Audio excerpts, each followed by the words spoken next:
قرآن شریف کې رب العالمین فرمایي پروتو او یو بله موقع کې چې مې سترګې وغولولې نبي علیه السلام مبارک نو وی چې نو نبی علیه السلام نو بار راووتم بار جومات کې هم نشته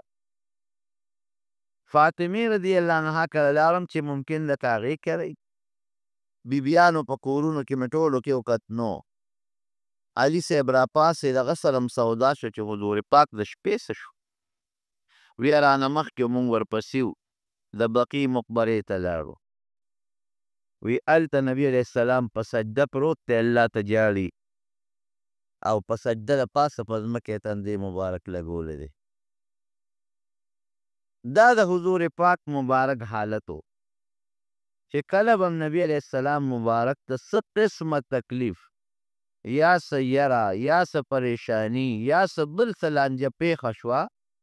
ضرورت یو شپې ته یې نه دي کتلې خو بس نبی علیه السلام بس جومات ته یا په خپل کور کې یا یو ځای ته یا بل ځای ته وتی دی او الله ته یې سجده کړې ده مونځ یې کړی دی او فریاد یې ورته کړی دی دا طریقه وه صلات توبه ګوره وی چې کله څه مصیبت درته جوړ شي او په ګناه ویریږې توبه وباسه صلات توبه ورته وایي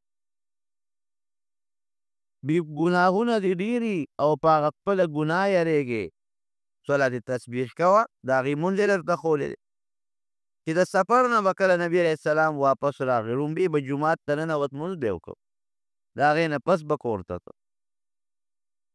نو زما وروڼو دا حضور پاک مبارک مونږ ته یې طریقه ښولې ده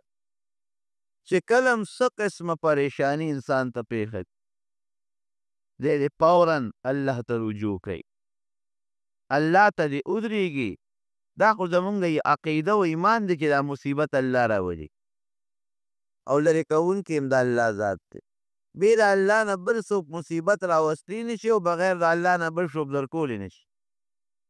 نو چې الله در باندې مصیبت او تکلیف راوست او بوتلونکي لرکوونکي هم الله دی نو قمقل سړی بیا ولې الله ته نه ودرېږي ټوپک یو سوداګر و نیک سړی و امانتګر خلکو به خپل امانتونه هغه سره ایښودل پخوا خو پیاده سفر یې وی نو دی د خپل کلي نه د تجارت په غرض روان شو چې څه بلې علاقې ته ته هغه خپل څاروي اس ورسره دی او د خوردنوش د خوراک سامان وغیره هم ورسره دی خو چې لږ غوندې د کلي نه یو پوټی بار ووته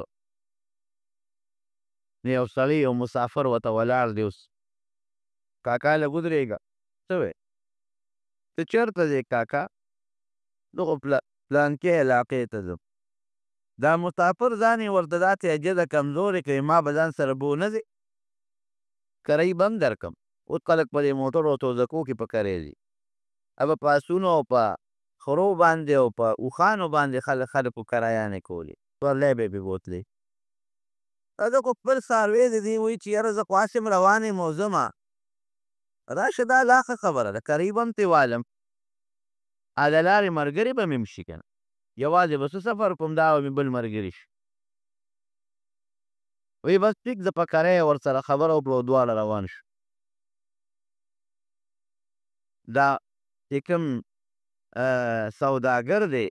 دی په عامه لار روان دی په کومه چې به مخکې دی ته جاري دا روان چې څه منځ یې سفر یې وکړه دوه لارې دي نو سوداګر په هغه خپله لار ته دا مسافر ملګري ورته وایي چې هلکه په دې لار لاړ شه او ورته دا خو ما ته نه معلوم وایي دا خو ډېره لنډه ده وایي زه ما ته نه معلوموي ما ته معلومه ده که نه هغه ملګري ورته وایي دا ډېره نږدې لار ده او ما ته معلومه ده او زر به پرې ورسو او دا ته چې په کومه دی دا خو ډېره اوږده ده او په دې لاره کې اوبه هم شته او ګیاګانې هم پکې شته او مزېداره لاره هم ده د سوداګر خوشحاله شو چې دا خو خبره شم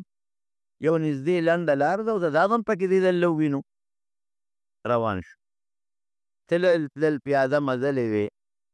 هغه لاره په یو لوی خطرناک ځنګل ختمه شوه خو چې سیند لاره ختمه شوه په یو خطرناک ځنګل باندې، هغه د سوداګر هغه ملګري چې دا چاپټګي ورسره وکړه، د اس نه یې ټوپ کړې او دې شا کې یو لوی خنجر پټ کړی و او یو لویه چاړه و هغې یې راوویسته او دې سوداګر ته یې دقسې ونیوله، ویې راکوش دا خو دې ما سره ظالمه دوکه وکړه. او دا سوداګر وایي چې یو خوا بل خوا مې وکتل، لومړی انسانان هم پراته وو، د چا کپرې پرتې وې او د چا ډوکي پراته وو. ویرېدم چې خدایه دا څه په مصیبت واوړېدم. وایي ما وی دې سړي ته چې دا ته کار دی چې ته دا څه کوې، دا خو د مال او دولت دپاره کوې، دا اس هم ستا دی دا هم واله، او چې ما سره څومره پیسې دي هغه هم در کوم، هر څه واله او ما پرېږده. وایي دا سړی راته وایي په خندا شو چې لاول به تا وجنم وروستو به ستا مال قبضه کوم، دا خو چې تا پرېږدمه نو خو سبا به یو ته هم ووایې بل ته به هم ووایې، بیا خو به زما ژوند په خطره کې شي. لومړی به تا وجنم او د هغې نه پس به دا مال زموي. دا سوداګر ورته وایي چې ښه نو یو کار بیا وکړه. اوس ویې کله چې یېدمه داسې وکړه چې ما پرېږده چې یو 2 رکعته لمونځ وکړمه. دا وروڼو د مسلمانۍ طریقه ده. ګوره اوس چې تکلیف درته ورسي نو الله ته په مانځه ودرېږه. مې چې ما پرېږده یو 2 رکعته لمونځ کوم، وایي داسې ویې خندل، وایي چې دا څومره کپرې دلته پرتې دي که نه، دې ټولو دغه 2 رکعته کړي دي، چا زیات هم کړي دي، خو دې مانځه ما نه دي خلاص کړی، زه ته هم پکې 2 رکعته وم. وایي په مانځه باندې ودرېدم، الحمد مې شروع کړه، خو چې صورت له ورسېدم نو صورت رانه هېر شو. یری په سړي که نه خدای څه ووایم. وی اتفاقا یو آیات مې خولې له راغی د قرآن شریف، داسې یو آیات چې د دې موقع سره پوره مناسب آیات و. امن یجیب المضطر اذا دعا، امن یجیب المضطر اذا دعا، چې یو سړی په پریشانۍ او په تکلیف کې مبتلا شي، دغه پریشانۍ او تکلیف والا به د دې تکلیف نه څوک خلاصوي؟ بې د الله د ذات نه بل څوک شته چې ته خلاص کړي؟ نه. وی دا آیت را باندې دا شی بند کوئ نیازلي، دا له په دماغ پریشاني جوړه. نو دا آیات را باندې فوراً مې الله دې خولې له راوسته، موقع مناسب. امن یجیب المضطر اذا دعا، چې یو سړی پریشانه شي او الله ته سوال وکړي نو پریشاني وله ما سوا د الله نه به څوک ختمه کړي نشي ختمولی. وی دا آیات چې مې څنګه د خولې نه ووت ورپسې نور رانه هر څه هېر دي. وی دې کې مې د اسونو ټپار واورېده د خپو، څوک شاه سوار را روان دی په تیزۍ را روان دی. وی دا ګنکپ چې را ما پسې چاړه راایستې ده، وی دې هغه ته ور مخامخ شو چې دا خو بل څوک په ما پسې څوک راغی که څه چل. وی هغه شاه سوار کې را نږدې شو که نه، هغه سره یو نیزه وه، وی دغه غل دغه ډاکو یې په هغه نیزه باندې وکړو، یو غزار یې ورکړو، یو مضبوط شلق یې ته وویسته او ویې غورځو او یې اور پې بل شو په هغه ډاکو باندې لمبې ته ښې. وی ده د خوشحالۍ نه په سجده پرېوته، مونځ په رانه پاتې شو چې سر مې راوچت پوت، هغه شاه سوار د اس نه راکوز دی او نیزه ورسره ده. وی ما ته یې ښه په اطمینان مونځ وکړه، الله د غټ مصیبت خلاص کړه. وی مې چې ته څوک یې؟ اوس په هغه ګنکپ اور بلیږي، لمبې دي پې مردار پروت دی. وی ما ته وی چې زه د دې آیات امن یجیب المضطر اذا دعا د دې غلام یم. تا چې کله په مانځه ودرېدې الله ته دې رجوع وکړه نو د اسمان د الله د اسمانونه اجړقی دی. وی مونږ وی کې څه ناشنا کار خو پې وی چې بیا دې صورت شروع که سوره فاتحه او دا آیات ته وی چې امن یجیب المضطر، وی الله فرشتو ته اعلان وکړو چې پلانکي ځای کې زما یو بنده دی او ما ته یې فریاد وکړو څوک به ور ورسي. وی ما وی چې الله ما له اجازت راکړه او زه وررسم امداد یې کوم. نو تعالی دا آیات د خولې نه خلاص کړی نو چې در امداد لره ورسېدم. زه فرشته یم او د دغې آیت غلام یم. واقعي وروڼو زمونږ عقیده به دی او زمون ایمان به دی چې مصیبت راوستونکي الله دی او لرې کوونکي هم الله دی او د مصیبت نه بغیر د الله نه بل څوک خلاصولی نشي او الله ته د رجوع کېدو او الله ته د مخامخ کېدو د فریاد بهترینه طریقه مونځ دی مونځ الله پرې ډېر خوشحالیږي محمد ابن سیرین یو تابعی دی لوی عالم دی او وی که الله پاک د قیامت پر ورځ ما له اختیار راکړي چې مونځ کې او که جنت ته ځې کم یو دې خوښ دی وی زه به یم چې الله 2 رکعته مونځ کوم جنت ته نه ځم شاګردان ورته وایي ساده دا مونځ خو خلک د جنت لپاره کوي دنیا کې چې خلک مونځونه کوي او روجې نیسي او جهادونه کوي دا خو ټول د جنت لپاره کوي نو تا ته به هلته رب العالمین د جنت مقدر کړي او ته وایې چې نه جنت به خوښ نه کړم 2 رکعته به خوښ کړم وی دا ځکه چې جنت زما د خوشحالۍ شی دی زه پرې خوشحالېږم او په 2 رکعته مونځ الله خوشحالېږي نو خپله خوشحالي به وروستو کړم او د الله خوشحالي به مخکې کړم نو چې څوک الله خوشحالوي اچرته هم نه خفه کېږي نو مونځ د الله د خوشحالۍ شی دی زمونږ صحابه کرامو ته چې کله هم تکلیف پېښ دی دقسې یو تکلیف زید ابن حارثه رضی الله عنه ته پېښ په یو موقع د طایف ته سفر روان و د عرفات نه بعد مصیبت ورته پېښ شو غله او ډاکوان ورته پېښ شو چې پېښ شو نو هغه غل ډاکونه یې سوال وکړو وایي ما له یو موقع راکړه یو 2 رکعته مونځ کوم هغه هم ورپورې وخندل وایي زمانه وایي داسې ډېر مې وجلي دي او په مونځونه رانه لرې خلاص کړی هغه ته هم دقه واقعه پېښه ده چې څنګه هغه 2 رکعته مونځ ته ودرېده او الله ته یې رجوع کړه د اسمان نه فرشته راغله او د هغه ډاکونه یې خلاص کړ بل یو لوی صحابي دی حضرت خبیب رضی الله عنه کافرانو نیولي د مکې مشرکانو او د مکې مکرمې نه بار یې وویست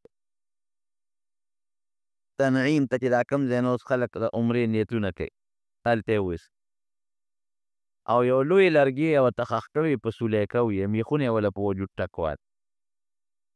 او ورته څه وایي وایي ما له یو 2 رکعتو مونځو موقع راکړه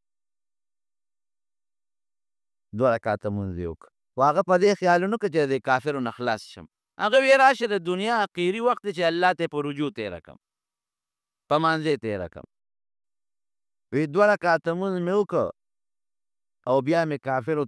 کافرو ته بیا مخ ور واړو دا یو کافر په هغه موقع ولاړ وروسته مسلمان شو په خپله وی وی چې مونځ یې وکړو مونږ ته یې مخ راواړو وی یاره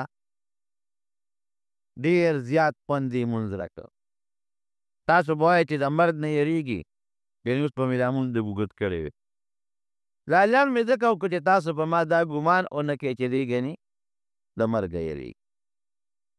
نو زما وروڼو مونځ الله ته رجوع ده په هره موقع باندې څه قسمه پریشاني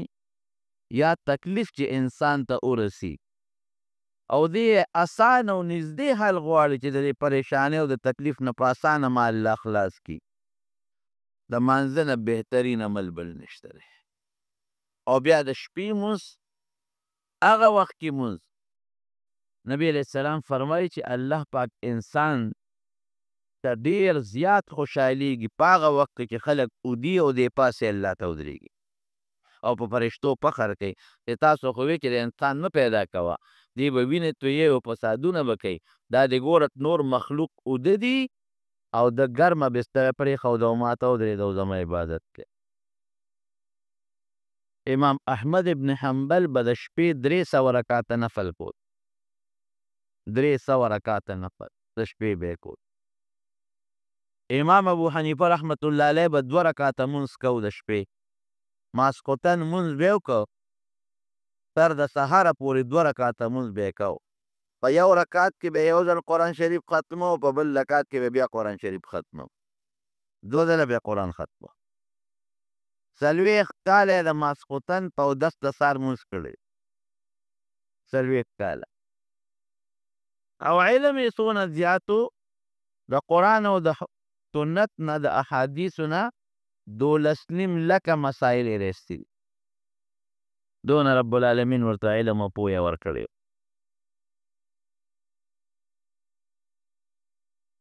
نو مونځ بهترین عمل دی ورونو،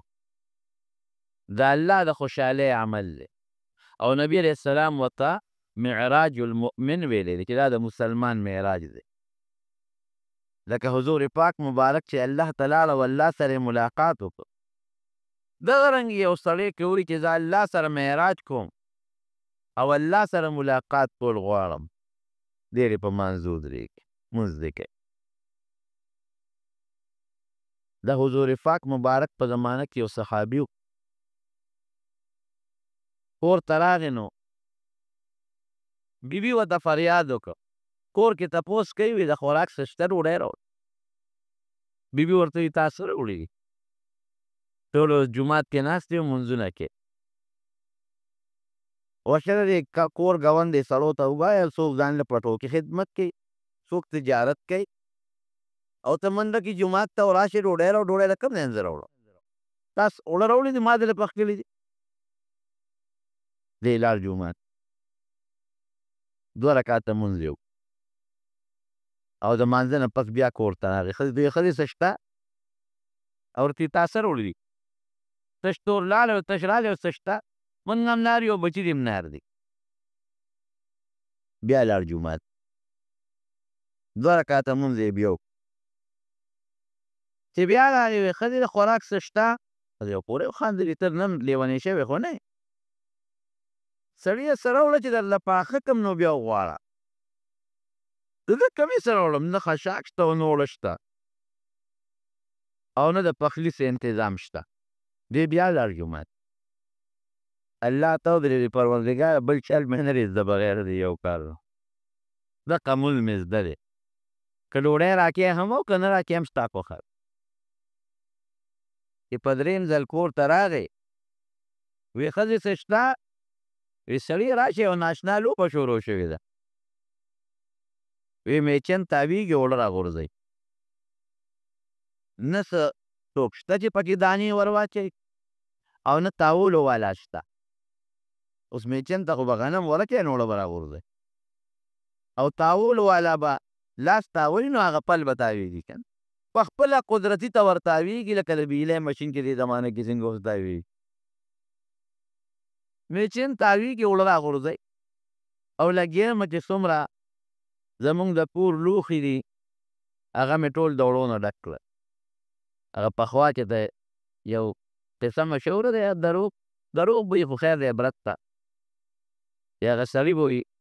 هګۍ به د چرګې به سرو زرو هګۍ اچول، چرګه سرو زرو نه اچوي خو یا عبرت خبره ده. ویده وي چې راشه په مرۍ به له چاړه کېږده چې غونډې دي په یو ځل راوباسم. ته به روسانه چې ورې واقع چې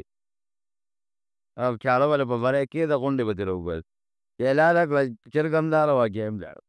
نو زه هم دا سوچ کړی چې ته راشې دا د میچنې دا پل اوچت کړه چې پته ولګي چې د اوړه د کپ ځای نه راځي. که چېرته غونډ چې ته غار وي چې بس غونډې ته په یو ځل راوباسو. خو چې د میچنې د پل دی ګوتې یو وړې میچن ودرېده، چې خو یو پس د تنور هم ودرېده.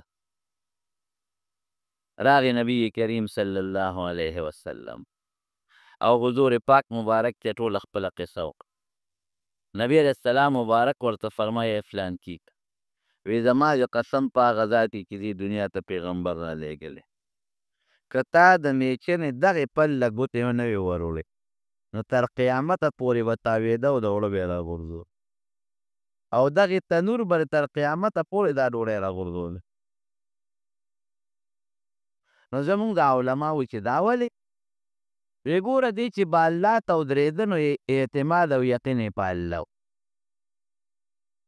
چې ماله به الله رزق راکوي. ته چې مانځه ته ودرېږې نو مقصد دې سي په الله یقین شي که خدای مقدمه مې پېښه ده یا بیماري راته پېښه ده یا تکلیف پېښ دی، نو الله ته ځکه ودرېږي چې تا اعتماد او یقین په الله راشي چې الله به مې بچ کوي. نو د دې ستړي یقین هم په الله راغی، په الله اعتماد راغی چې الله به رزق راکوي. نو ګورې وروڼو الله پاک په اسباب هم رزق ورکوي، خو الله په دې هم قادر دی چې بغیر د سبب هم رزق ورکړي. په دې قادر نه دی. لیکن تېره جمعه د نبي علیه السلام معجزې مې درته بیان نه کړې. هېڅ سبب به نه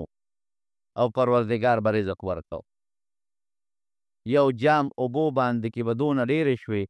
چې ټول صحابه کرام به ورباندې ماړه شو. نو بې سببه الله رزق ورکولی شي، په دې قادر دی.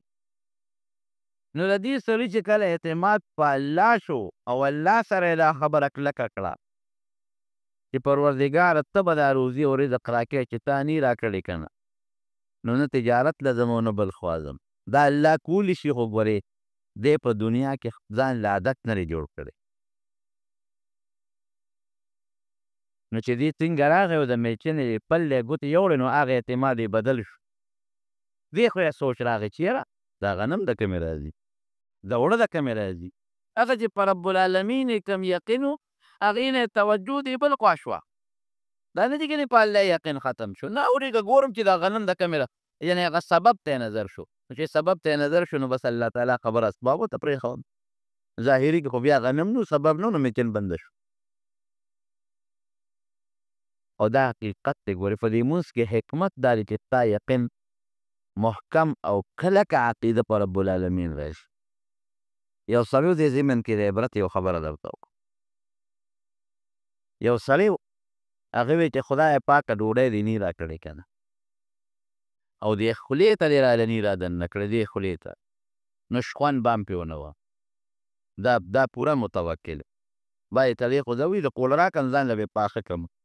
ادې وی نه اوړه پخلی خو څه کوې چې ګوتې به هم ورته نه ښکته کومه چې دې خولې له یې راله راوړې. نو دونه امتحانونه به الله سره نه کوې. الله دا کار کولی شي، د هغه چې نه شي کولی. چې کوم سړی په کټ کې مریض پروت وي، د دې خولې له ډوډۍ څوک رسوي؟ الله راته. بل سړی ورته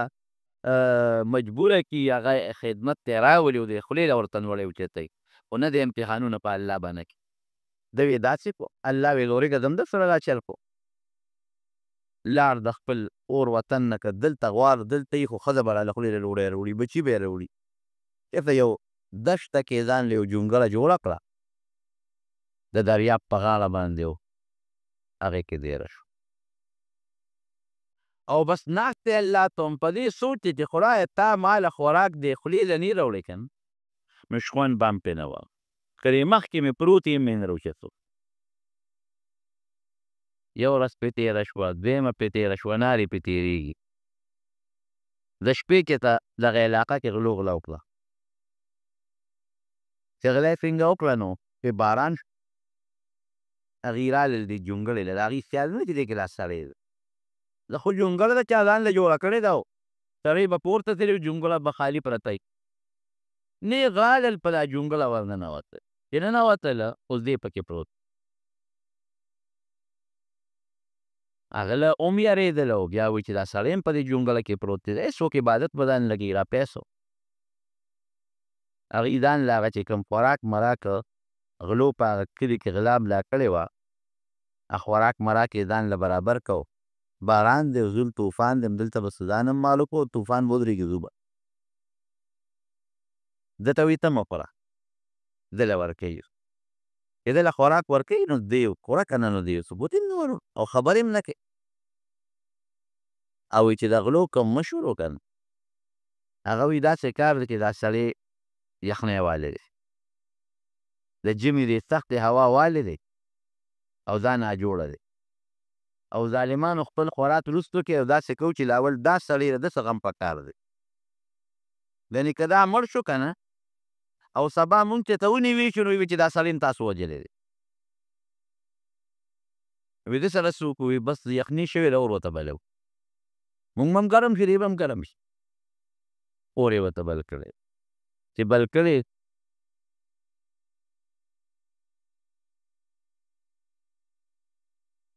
چې د غلو کوم مشر دی، هغه وایي هلکه یو چل کوو. دا څاروي چې کله ناجوړه شي که نه، ما هم دا غوا مخکې ساتلي، چې څاروي کله ناجوړه شي، نو دې دا ګیا نه خوري، نو خلک ورله په خوله کې په زور ګیا وربنډي. داسې ده که نه. وایي چې شخوند یو ځل والي، نو بیا به خوري. نو هغه د غلو چې کوم مشر دی، هغه وایي داسې کار کوو چې دا خوله وله واده و، دا جامې کلي شوي دي، یو نوړی حلوا کم پرې خوله کې ور ومنډله او لږ یې خوله وبرېده بیا په خپله خوري. نو چاړې را واخېسته چې په دې غاښونو کې ولې ور منډو په زور ولا جام یې کولاوه. نو چې څنګه یې چاړه را واخېسته او دله په دې غاښونو منډي دله خندا ورغېږه په خندا شو. چې په خندا شو د غلو مشر مرګوي پوتکې راوالی دی خبیث بچي پسې ده خو مونږ پر ټوکې کې خاندي را کله ورته اور بلوو کله وله کلک خوراک پخوو کله وله نرم پخوو دا خو ټیک ټاک دی مونږ پورې نخرې وکړې هم چې تېر شو چې اوس خو سړو پوته پوته بوته یې کړه خدای دې راسره خیر وي داسې کار دی چې دا ما قصدن دا خوراک نه خوړه ولې وی ما الله سره دا وعده کړی او دا مې یو قسم کړی چې پروردګاره دې خولې دې راله خوراک نه راوړې که نه نو شخوند هم ترې نه وه نو وی الله ما سره خپله وعده پوره کړه وی که ما خندلې نه دی که نه او خندا نه وی راغلی نو تاسو د حلوا ځپا دې خوله کې په زور راټومبله زما وروڼو داسې الله ګورې کولی شي الله په دې قادر او طاقت لري او که وی دا به څنګه نو زه راته بل مثال هم ښی دا مرغۍ چې د مور نه پیدا شي دا ګی نه روځي او جاله کې ناست دي نو دا مرغۍ بې عقله حیوان دی عقل نه لري او دا ځي او په خوله کې په مپوکه کې خوراک راوړي او د خپل بچي دی په دا خوله کې ورمنډي که نه ورمنډي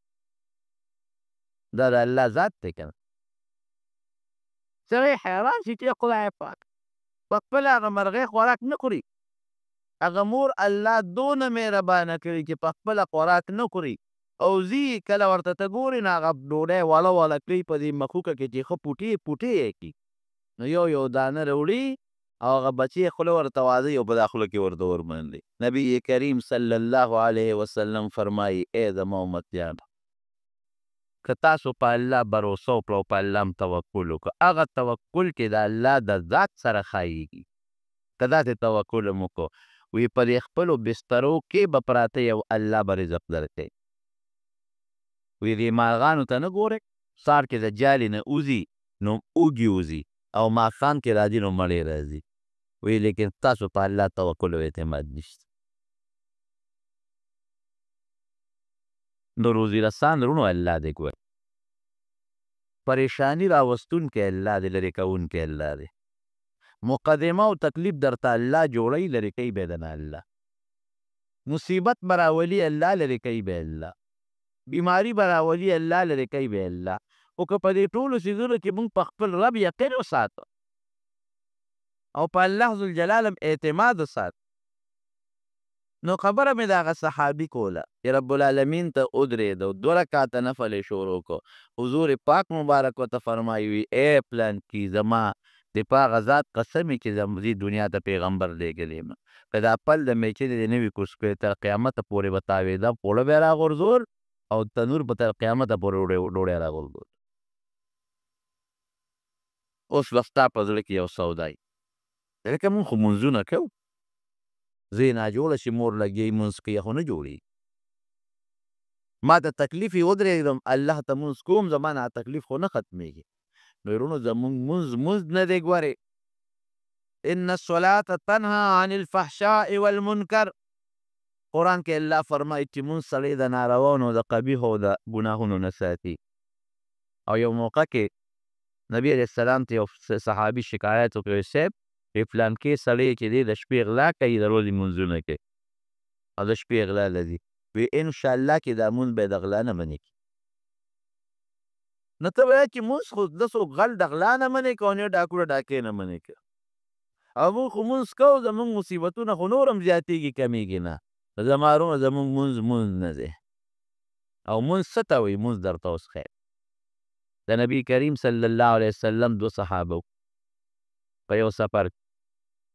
وی سار اکثر ادیمه او قرآن شریف کې رب العالمین فرمایي پروتو چې مونږ دلته مقرر کړو نو څه چل شته وبرانې ابل ورته یو چل به وکړو که نه وی چې سړی لمونځ کوي په مانځه ولاړ یې خوب نه ورځي نو ته اوده شه نیمه شپه به زه مونځونه وکړم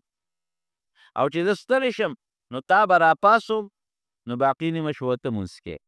نو بس مونځ به کوو او مخامخ به ګورو نو که څوک راځي نو ما به راویښې مونږ به ملګري راویښو مخامخ په میدان کې صحابه او نبی علیه السلام پراتو نو دا یو کس اوده شو دا بل کس په مانځه ودرېده. ګوره حضور پاک مبارک ته خو به وحی کېده، د کشف خاوند و د معجزې خاوند ورته پته وه په دغه دره څوک دشمن را روان. چې راغې ویې کتل چې دا سړی خو په مانځه ولاړ دی، چې دشمن بیا یېرېږي هم ډېر ژر. د هغه دا خیال کې دا به یو کس نه دا به ډېر ورېږه معلومات یې کو. نو هغه دشمن دا هغه دی نغښې ورته برابر کوشش یې ورته واخېست او دا صحابي اوس په مانځه ولاړ زه یې وویشت. اوس په مانځه ولاړ په غشي ولګېد. نو چې په غشي ولګېد نو غشي په کلس وویسته ویې غورځو بیا په مانځه بل غشي یې وویشت. چې بل یې ویشتم زر هغه به مو غورځو په مانځه به ولاړ. هغه به بل غشي ویشت. هغې ویل چې دا څنګه چل دی؟ غشي باندې دې لګي او که نه لګي او که لګي نو سړی دی او که هسې ثبوت دی. هغه لګیا دی په غشي یې ولي او دی په دا مانځه کې دا غشي نیسي بار یې غورځوي او خپل مانځه باندې ولاړ دی. دا بل ملګری راویښ شو. چې راویښ شو څنګه او ده ته یې وکتل یې لکه تا باندې خو د وینو شیبې روانې وینې لر نه بیږي. بس هغه خو لا اول هغه دشمن باندې حمله وکړه دشمن خو تښتې او دی همغسې په خپل مانځه ولاړ. سلام یې وګرځاو او د سلام نه پس ملګري ورته وایي ته په ځان نه پوهېږې؟ یاره وایي قسم دی یو صورت مې د قرآن شریف شروع کړه. دومره خوند یې راکړی و او دومره په خوند هغه صورت د قرآن شریف مې و چې نه په دا غشي پوه شوی یم او نه په دا درد پوه شوی یم او نه په دا وینو پوه شوی یم. اوس دې ته وایي عبدالله بن زبیر رضی الله عنه په خپل کور کې په مانځه ولاړ. بچي ورسره خوا کې پروت دی په بستره. چېرته د بره ناقو د کجور چتونه او که چا دیوالونو چېرته به مار بره ختلی دی هغه د دې زوی پرې خېټه را پرېوت. د زوی په خېټه چې څنګ مار را پرېوت زوی یې چغې کړ چې مور یې وکتله مور یې هم چغې کړه او دوی په مانځه ولاړ دی عبدالله بن زبیر رضی الله عنه او مور یې په هیبت بار ووت او چغې کړه خلک راشئ مار دی. د جومات نه یو لارو پوتو نه خلک راوچلېدل. هغه مار د هغه زوی د هغه خېټې نه الله وښویو هغې کوټه کې ټوکې راواخېستی هغه مار یې مړ. دی په خپل مانځه ولاړ. چې مونځ یې کله خلاص کړ ښځې ته وایي ښځې وایي څه شور شان نو داسې څه شور غوندې مې واورېده. وایي سړیه اوس به دې زوی مار هم چیچلی وژلی به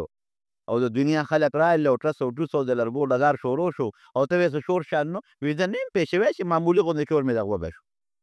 دې ته مونځ وایي. نن دلته مونځ کوو او پکې دنیا پر حساب کتاب هم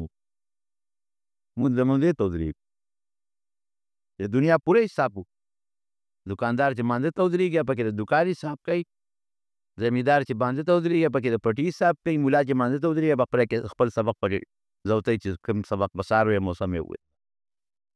دا زمونږ مونځ دی. یو سړي نه شیشې یې ښودې ورته روک شو. پیسې یې چېرته یې ښودې په خپل فور روکې شوې. چې دې روکې شوې سوچ کوي چې خدایه پیسې مې کوم ځای ایښې پیسې مې کوم ځای کې ایښودې یېرې مې یا خپل استاد ویل صاحب پیسې مې چې ته کوک ایښې دي اوس نه یم کوی چې ته یوړې که ما نه ځای یېر دی. هغه داسې کار وکړه الله به خیر چې ته مونځ باندې لمونځ وکړه. په مانځه ودرېده. چې په مانځه ودرېد مانځه کې ورته دی را یاد شو چې لکه پیسې خو مې پلانکي ځای کې ایښې چې سلام مې وګرځه ورغلی وال هغه ځای وکړه پیسې پکې پرتې دي. خپل استاد ته لاړه ورته یې تا څه مسله وه؟ وی ګوره وی دا شیطان ستا په دماغو یو دغه راوستو یو وسوسه راوسته ځای د نه هېر کړ. نو په مانځه کې ته ودرېدې نو شیطان خو هلته کې په مانځه کې خو شیطان وسوسې بیا انسان ته اچوي که نه. نو شیطان پوه شو چې دا خو لږ مصیبت و دا خو دې په مونځونو 2 رکعته پس بیا 2 رکعته دي ګو پسې بیا راشه زر ورته پیسې یادې که چې مونځ پرېږده د خپلو پیسو پسې ځي. زمونږ دغه مونځ دی. مونځ ته چې ودرېږو څومره چې زمونږ د ورځې حساب کتاب یې ټول په مانځه کې و. دا زمونږ مونځ دی. دا مونځ وایي مونځ خو مونږ د نارواو نه منې نه کړو نو تا مونځ وکړه څه ګپ شپ ته ولګ. مونځ خو مونږ د غلطو نه خلاص نه کړو. مونځ خو مونږ د مصیبت نه خلاص نه کړو. مونږ خو مونځ کوو تکلیفونه خو نور هم زیاتېږي. تا مونځ کوی دی رښتیا وایه مونځ دې ته وایي. حضرت ابو هريره رضی الله عنه عمر د نبی علیہ السلام سره لږ تېر کړی څه 3.5 کاله تقریبا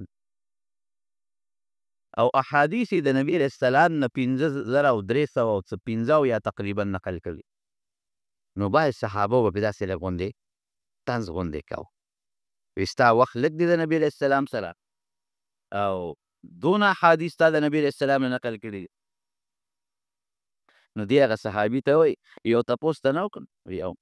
وی بیګا نبی علیہ السلام نو ماسخوتن په مانځه کې کم صورتونه لوستي دي دغه حیران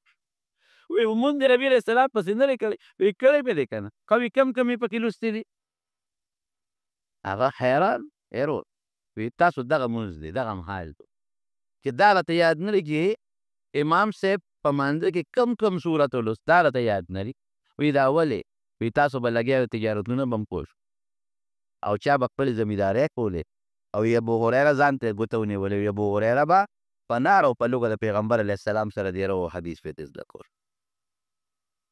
نو مونږ هم امام پسې مونځ وکړو او دا پته راته نه لګي یو ځل په مانځه کې خطا شومه یو ملګري وایي 3 دی وکړل او بل وایي 4 دی وکړل وایي 15 دی وکړل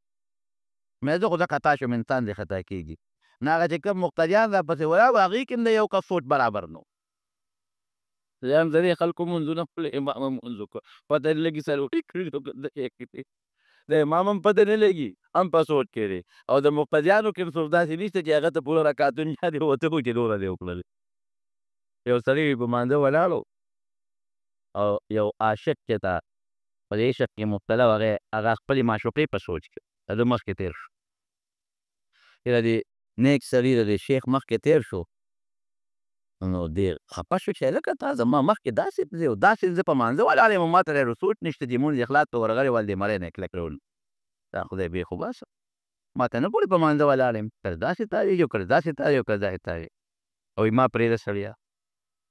ویل څه غلطي مې وکړه وایي په مانځه نه وم ولاړه وایي غلی کې وایي زه د یو مجازي معشوقې په سوچ کې یم مجازي معشوقې او ما ته دا پته نه لګي ته په مانځه ولاړه هغه خپله معشوقه په سوچ کې ده تا نه نیم خبر چې ته په مانځه ولاړې او ته له حقیقي معشوقې په طلب کې او تا ته زه ښکارم چې زه ستا مخکې تېرېږم را تېرېږم لا سړیه ګیله دې بړو پورې زده کړی ته مونځ کولې په مانځه پوهېږې ته حقیقي معشوقه ته په مانځه ولاړه دا زمونږ مونځ نو سړی چې مانځه باندې ولاړ یو او الله ته توجه وي په صحیح طریقه مونځ وکړي نو د الله کتاب دروغ نه وایي ان الصلاة تنهى عن الفحشاء والمنکر تاویلات پکې نه کوو چې صحیح مونځ وکړې دا مونځ به تا د نارواو نه هم بچ کوي او دا به تا د حالتو غلطو نه هم بچ کوي د غلا نه به دې منع کوي او صحیح مونځ کړ صحابو کې چې اندام به اوس اپریشن کوي خلک کې لاس قاشي یا خپس قاشي اپریشن به لو کې هغه اندام ترې پرېږي هغه د نشې ستن ورته و په هغه زمانه کې خو د نشې ستنې نه وې نو اپریشن تېته دی نو چې صحابو باندې به کله داسې تکلیف راغی چې لاس یا خپه به یې ترې پرې کوله وی صبر وکړئ چې په مانځو درېږي نو بیا به دې لاس او خپه پرې کوو د حضرت علي رضی الله عنه په وجود کې غشی نښتې و غشی نو هغه چې تاسو په دې عجایبګر کې به کتلي هغې کې وزرې شانتي چې په غوښه کې ورشي او بیا راوباسي که نه نو هغه به لا غوښه ځان سره راوباسي نو چاوې کې د هغه شي به دې څنګه راوباسو وایي صبر وکړئ چې په مانځو درېږو راوباسو ترې چې په مانځه باندې ودرېد هغه شی ترې راوویسته د چې مونځ اخلاص که سلام یې وګرځو هلک وایي دا د شور ده سو دومره پوه نه شو چې زما د وجود نه غشي وځي پته ورته نه لګي چې دا غشی دی او دا پته ورته نه لګي چې زما نه ګوته پرې کېږي او زما نه لاس پرې کېږي په مانځه به ودرېدل داسې به الله ته نه شو حضرت ابو طلحه رضی الله عنه په باغ کې مانځه ته ولاړ و باغ یو باغ قیمتي اعلی ناګهانه یو مرغۍ راغله باغ دونه ګورو چې هغه مرغۍ به کله په یو طرف الوته او کله په بل طرف به الوته او کله په بل طرف الوته دونه ګورو هغه باغ چې هغه مرغۍ لار نه مونته چې زه د دې باغ نه وځه دی ورته په تماشه شوه خوشحاله و چې داسې ښه شته باغ مې دومره ګور دی او چې سلام یې وبرده اوهو دې باغ خو زه د مانځه نه وویستم خضوع یې علاقه را بکړه فورا یې د الله په نوم هغون باغ وقف کړ چې کوم باغ زما د الله په منځ کې رکاوټ پیدا کېږي او زما نه مونځ خرابوي دا باغ د الله په نوم وقف نو كان رسول الله صلى الله عليه وسلم اذا حزبه امر فزع الى الصلاه. د حضرت حذیفه ابن الیمان رضی الله عنه حدیث دی چې کله به نبی علیہ السلام مبارک ته څه قسمه پریشانی پیښه شوه منځ ته ودرېد. حضرت عباس ته نه وایي کاکا راشه یو شی راته ښیې داسې څیز چې ته لس قسمه ګناهونه معاف کړي الله نو صلای تسبیح یې ورته بل صحابي راغی وایي صاحب ګناه مې کړه صلای توبه یې ورته خو چې څوک نبي علیہ السلام ته راغلي او د پریشانۍ شکایت یې کړی دی بل یو صحابي راغی وایي صاحب ګناه مې وکړ وایي غرق شوم تباه شوم هلاک شوم وایي ولې وایي بس یو خطرناکه ګناه رانه وشو غږ یې ورته ونه لمونځ یې وکړ سړی بیا راغی وایي صاحب ګناه سره بس وکړم وایي لمونځ یې مونږ سره وکړه که نه وایي بس چې لمونځ یې وکړ هر څه معاف شو که نه لمونځ بهترین عبادت دی الله ته ولاړه ده او د مسلمان د خپل پروردګار سره معراج دی معراج. حضرت ابو بکر صدیق رضی الله عنه په مکه مکرمه کې کافرو تنګ کړ ډېر جا کې تکلیف کې کړ نو هجرت یې کو نو یو کافر دی په مکه کې هغه وله راغی ابوبکر څه کوې وایي ځم حبشې ته وایي حبشه کې څه کوې وایي بس د مکې نه تب تم هجرت کړو ولې وایي دا خپل قوم مې نه پرېږدي راځه سړی یم ولې پرې نه پرېږدي زه د لامن در کوم راوسته پورته یې دننه کړو په مکه کې اعلان وکړو او د مکې سرداران یې ټول راغونډ کړل وایي ګوره ابوبکر خو ډېر ښه سړی دی شریف انسان دی زموږ د قوم سړی دی تاسو ولې دې تنګوئ پرېږدئ دې پوه شو خپل دین یې پوه شو خپل عبادت یې پوه شو هغه سرداران د مکې وایي ورته د ابن سعنه ته چا چې امان ورکو وایي داسې کار دی چې موږ دته غږ نه کوو خو دی یو کار شروع کړی دی ډېره ولې د خپل کور مخکې ځان له جوماتګۍ جوړ کړی دی هغه د کور مخکې ځان له یو رکوټ چبوتر جومات جوړ کړی او دې کې لمونځ کوي او قرآن شریف په زوره تلاوت کوي نو زمونږ بچي راشي ورته ولاړي زمونږ ښځې راشي ورته ولاړي او چې ابوبکر صدیق په تلاوت کو نو ده به جاړل او رښتونی تلاوت هم دقه دی چې سړی ورسره وجاړي او نبي علیه السلام فرمایي چې تلاوت سره وجاړه که جلا نه درځي نو په زور ځان په جلا که جلغونې که ځان وایي دی جالي زمونږ بچي او ښځې ورته ولاړې نو مونږ یېرېږو چې هسې نه زمونږ ښځې او بچي د مسلمانان نه شي نو مونږ ابوبکر ته غږ نه کوو ځه چې تا امن ورکړه مونږ هم امن ورکوو خو په دې شرط چې دی به دا خپل لمونځ کور کوي بر به نه ابن سعد راغی ابوبکر صدیق رضی الله عنه ته وایي چې صاحب بس داسې کار دی چې ما د امن واغېست توپ به راته غږ هم نه کوي خو ته مهرباني وکړې دا خپل لمونځ په خپل کور کې دننه کوه ټیک شو څو ورځې حضرت ابوبکر خپل لمونځ به کور کوه خود به یې ورنه کړ بار راووت بیا هغه خپل جومات کې لارې په غاړه یې ځان له چبوتره جوړه کړې وه په مانځه به ولاړو او په زور زور به تلاوت کو او جړل به هغه کافر چې څومره هغې هغه خپل ملګري کافر ته ورغلل وی ګوره تا ابوبکر له امان ورکړ موږ ستا په وجه دې پرېښود هغه د هغه خپل شرط خلاف ورزي کړې ده او بیا بار راوترې لمونځ کوي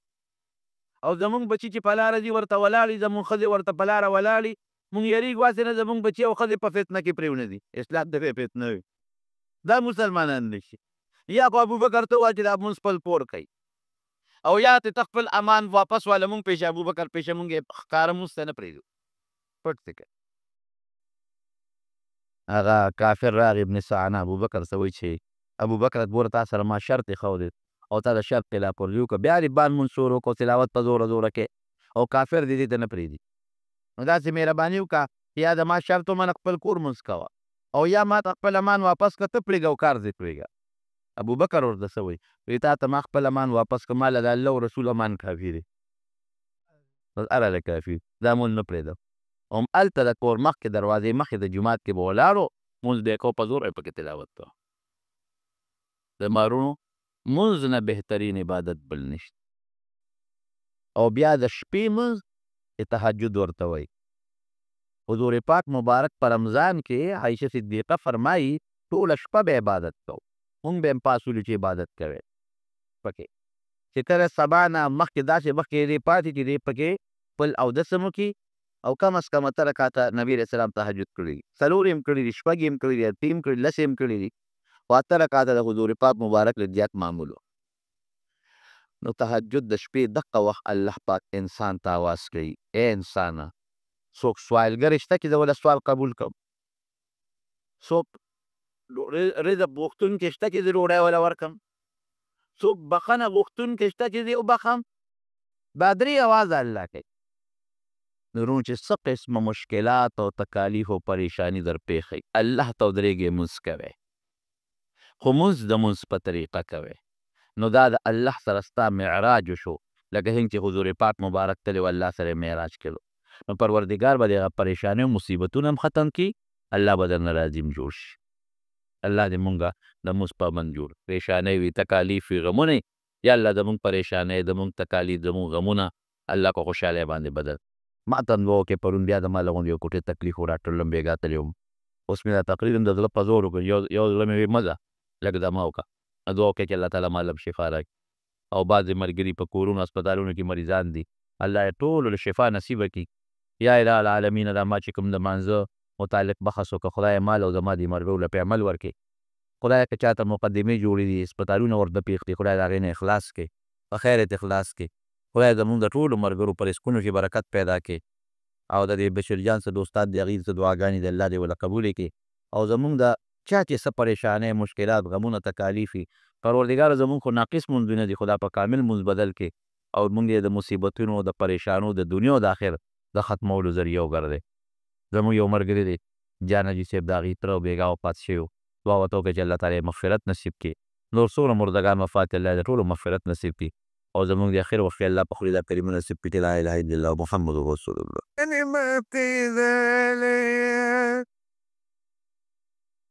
ونستعينه ونستغفره ونؤمن به ونتوكل عليه ونعوذ بالله من شرور أنفسنا ومن سيئات أعمالنا. من يهده الله فلا مضل له ومن يضلله فلا هادي له. ونشهد أن لا إله إلا الله وحده لا شريك له. ونشهد أن سيدنا وحبيبنا وشفيعنا وسندنا ورحمتنا ومولانا محمدا عبده ورسوله. أما بعد فأعوذ بالله من الشيطان الرجيم. بسم الله الرحمن الرحيم. يا أيها النبي إنا أرسلناك شاهدا ومبشرا ونذيرا وداعيا إلى الله بإذنه وسراجا منيرا. در ربیع الاول د میاشتې په مناسبت میں 13 جمعه د نبی کریم صلی الله علیه وسلم د سیرت پاک سے یو څو خبرې عرض. د نبی علیہ السلام د والد محترم نوم عبدالله او د والدې محترم نوم آمنه، بی بی آمنه. بی بی آمنه په مکه مکرمه کې د یو بهترین خاندان سره د هغې تعلق و چې هغې ته بنو زهره قبیله وې، او د بی بی آمنې د پلار نوم وهب و او د تره نوم یې وهیب و، او دا د خپل تره په تربیت کې وه. عبدالله متعلق ډېرې زیاتې رشتې راتلې، او خلکو په خپله دا غوښتنه کوله چې زمونږ لور یا زمونږ خور دا دې د عبدالله په نکاح کې راشي. نجومیانو دا پیشنګویۍ کړې وې د عبدالمطلب متعلق او د عبدالله صاحب متعلق چې د ده په اولاد کې به د آخر زمانې پیغمبر پیدا کېږي. لیکن د دې د هر چا دا خوښی چې خپل بچي له په یو ښه نسب کې او د یو هوښیارې بیبي او ښایسته بیبي سره نکاح وکړي. نو د عبدالمطلب دا خواهش و چې زه د دې بیبي آمنې سره د دې خپل زوی د عبدالله نکاح وکړم، او مغسې وشوه. بیبي آمنه د وهب لور د وهیب د تر په تربیت کې وه. دوی وغوښتله تر ورته ورکړه. کله چې نکاح ته تلل نو دې وخت کې د عبدالله د حضور پاک د والد محترم عمر 19 کاله دی تقریبا. نو دا به قانون و چې نکاح به وشوه، نو هغه زمانه کې دا رواج و، نو د نکاح والا کم زلمی چې به د به 3 یا 4 شپې دا د هغه ښځې په کور کې کولې تېرولې به. دا د هغوی یو رسم او یو رواج. او عجیبه داسې وشوه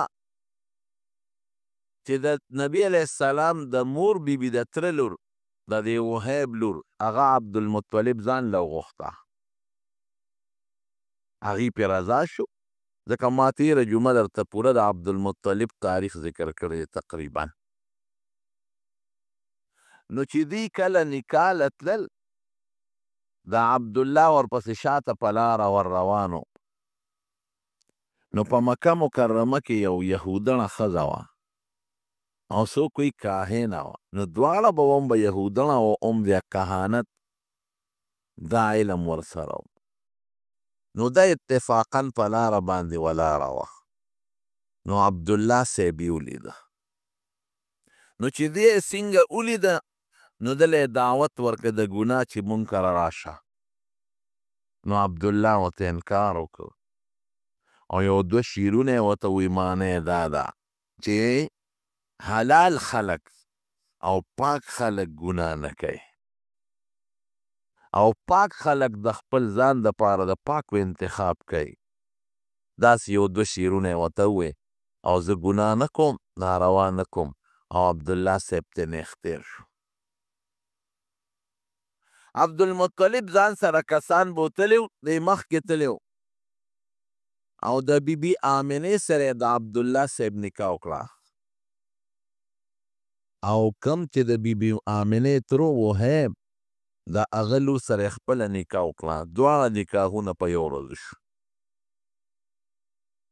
نو د دې د زول رسم مطابق عبدالله 3 شپې دا د سخر په کور باندې تېرې کړې. دا د هغې رسم و. د نکاح نه پس به دا پاته کېدل. نو چې 3 ورځې پس په لاره د عبدالله را روان دی، نو هغه ښځه چې مخکې په تلو کې د ګناه دعوت ورکړی و، هغه ورته دروازه کې ولاړه وه. نو عبدالله له اواز ورکړ. نو چې عبدالله ته یې وکتل، وی چېرته تللی وې؟ وی زه تللی او د وهب لور د آمنې سره مې نکاح شوه. وی ښه غوږ کېږده. وی زه څه پلیته ښځه نه یم ګورې، او نه زه زناکاره ښځه یم. ته چې په لاره تلې نو ستا په دې تندي کې ما د آخرې زمانې د پیغمبر د پیغمبرۍ رڼا صحیح کړه، د خپل کهانت او د خپل علم په بنیاد. ما ستا تندی معلوم که چې په دې تندي کې یو داسې نورانیت او رڼا پرته ده چې هغه نورانیت او رڼا به د آخرې زمانې د پیغمبر په شکل کې پیدا کېږي. نو ما وی چې دا رڼا به تا نه زه ځان ته راکاږم، او دا د آخرې زمانې پیغمبر به زما نه پیدا شي. او اوس مې د زناکاره نه یم، دا مې دې له دا دعوت درکړ. او اوس هغه رڼا ستا نه د وهب لور آمنې راښکلې ده، ضرورت مې درته نشته. هغه وی زم ګناه نه کوم. د نبی علیه السلام د پیدایش نه مخکې داسې نښې نښانې ځلنده ښکارېدې. ته راته ما تېره جمعه ویلي دي. بیبي آمنه وی د حضور پاک والده محترمه، وی په ښځو باندې چې د حمل په زمانه کې د امید په زمانه کې کم تکلیف تېرېږي، وی ما دا تکلیف نه دی محسوس کړی، نه مې بوج محسوس کړی دی، نه مې دروندوالی محسوس کړی دی، او نه ما ته څه تکلیف رسېدلی دی. او داسې عجیبه زمانه وه چې یو ځل زه په کټ کې خوب د شپې نه راته اوړېدم نو ما یو غیبي سړي نه یو غیبي اواز واورېد. وی هغه سړی ما ته وایي چې ای آمنې ته څه خبرې چې ستا په ګېډه د دې امت سردار پروت او دا هلک چې پیدا شي دله به نوم محمد اږدې ګورئ صلی الله علیه وسلم او چې پیدا شي نو یو دم به پی چې هغه دم یې راته وښو. سیرت ابن هشام کې شته دا واقعه. اعیذه بالواحد من شر كل حاسد اعیذه بالواحد من شر كل حاسد چې د یو الله په نوم دې هلک له زه پناه غواړم د الله په نوم د شر د هر حاسد نه چې د حاسدانو د شر نه خدای پاک محفوظ کړي. او عجیبه دا وه چې په دغه زمانه کې په مکه مکرمه کې تاتو مکه کې خو هسې واد غیر ذی زرع دشت او خشک علاقه ده او بیا هم په دې غرونو باندې د غر دا واړه واړه بوټي کېدل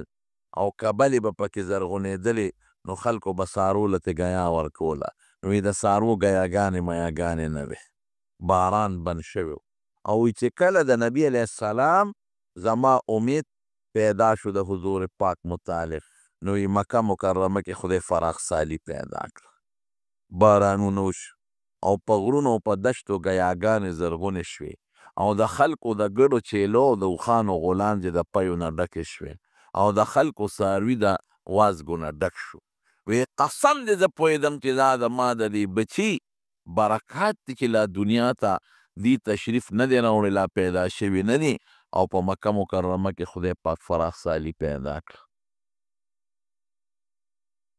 بیا د پیدایش په وخت کې چې دی کله پیدا کېده نو ناشنا حالات او واقعات څرګند شوي دي. عبدالمطلب وی ما یو خوب ولید وی زه ملاستی یم او زما د شانې یو زنځیر اوچت شو او هغه زنځیر ته اسمان سره ولګېد یو سر یې زما په دې شا پروت دی او بل اسمان سره ولګېد او وی ناګهانه هغه زنځیر په اونه بدل شو اونه ترې جوړه شو او د هغې اونې خرامونه پیدا شو او په خرامونو کې څانګې جوړې شو په څانګو کې میوې جوړه شو. وی ډېر خلک راځي چې دا اونه کټ کړي و یو خشتا لږ دی خوبصورت هغه ته خلک منې کوي څوک ورته نږدې نه پرېږدي نو په دې اونه کې چې کومې میوې وې نو ما لاس اوچت که چې ځم ته یو میوه روشو کوم خو زما لاس نه ور رسېده زه به ما لاس به واپس را پرېوست وی دې کې راویښ شوم نو د هغه زمانې چې کوم کاهنانو عالمانو د هغې نه مې د دې خوب تعبیر وغوښت هغې وی ستا د شا نه به د آخر زمانې پیغمبر خدای پیدا کوي او د هغه دا څانګې د هدایت او دا میوې د هدایت دا به په دنیا کې خورېږي او خلک به ترې فایدې اخلي او څوک به مخالفت کوي راځي چې داونه کټ کی مخالفت بکی او خدای به د خلکو د مخالفت نه محفوظ ساتي. وی ته هغه میوې ته ونه رسېدې نو د هغه د نبوت زمانې نه به ته مخکې مرې وی دا تعبیر ما ته ملو شو او چې کله حضور پاک مبارک پیدا کېده نو عبدالمطلب سے پخپله وی وی زه بیت الله سره خوا کې ناست وم وی دا بیت الله دا دیوارونه د ځمکې له رالل او بیا اوچت شو او څومره چې په مکه مکرمه کې غټ غټ بوتانو نو دا به په ځمکه پرېوتېدل د مکې غټ کافران وی په دغه شپه زمونږ یو غټه بوتخانه او په هغې کې بوتانو او چې کوم غټ بوت و نو په ځمکه پرېوت وی مونږ بیا نیغ کړو وی بیا په ځمکه پرېوت وی سار اکثر ادیمه او